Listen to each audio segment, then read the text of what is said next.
मौसम बहार की एक कदरे ठंडी शाम है। दारुल-हुकूमत वाशिंगटन से कुछ दूर इस घर में गर्मा गर्म चाय बन रही है और गपशप जारी है।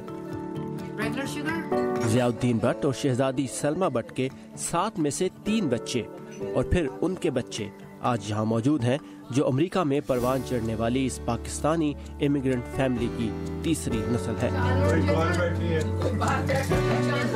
बहुत मेहनत की है अमेरिका में, अपनी कंट्री समझा इसको। 38 साल पहले ज़ियाउद्दीन की बहन ने उन्हें फैमिली बेस्ड इमिग्रेशन के जरिए स्पॉन्सर करके अमेरिका बुलाया था। 1965 से अमेरिका में राइज इस पॉलिसी को चेन माइग्रेशन भी कहा जाता है, यानी एक तारिके वतन शहरियत मिलने के बाद बैरून मुल्क मुकीम अपने रिश्तेदारों को भी अमेरिका ला सकता है। ज़िया खुश हैं, लेकिन उनकी बीवी शहजादी आज भी अपने बहन भाइयों का इंतजार कर रही हैं। 3 भाई हैं, 2 बहनें मेरी। मैंने उनको स्पॉन्सर किया और 15 साल हो गए, 15 ईयर वेटिंग करते हुए। और अमेरिका में इमिग्रेशन की मौजूदा बहस को देखते हुए लगता है कि उनका ये ख्वाब देर से तो क्या शायद कभी पूरा ही ना हो।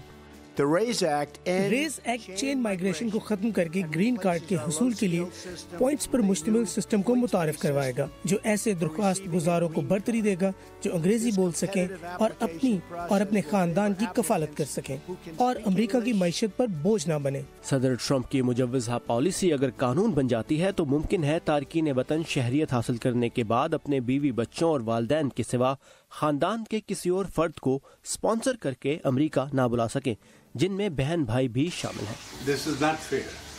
We have to raise our voice. मैं इसके अगेंस्ट हूँ जो नया इन्होंने पॉलिसी निकाली है। इन हालात में शहजादी सलमा भट्ट की नजरें अमेरिकी कैपिटल हिल पर होने वाली कानून साजी पर है।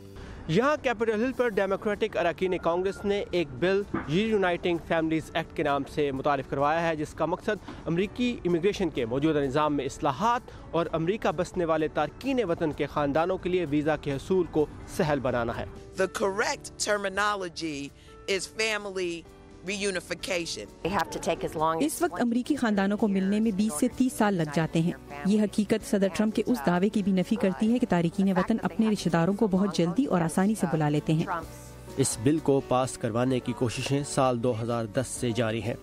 यहाँ मौजूद अरकान कांग्रेस का कहना है कि वो अपनी कोशिशें उस वक्त तक जारी रखेंगे जब तक तारकीन वतन से हमदर्दी रखने वाला कोई शख्स अमरीकी सदर ना बन जाए। इसके अगेंस्ट हम जाएंगे अगर इन्होंने कोई भी लॉ पास किया, चाहे वो इंडिया और पाकिस्तान हो, कोरिया, वियतनाम, कोई भी जगह हो। अब मेरे बहन भाई हैं तो वो आके अमेरिका के ऊपर नहीं बोझ बनेंगे, वो मेरी रिस्पांसिबिलिटी होगी।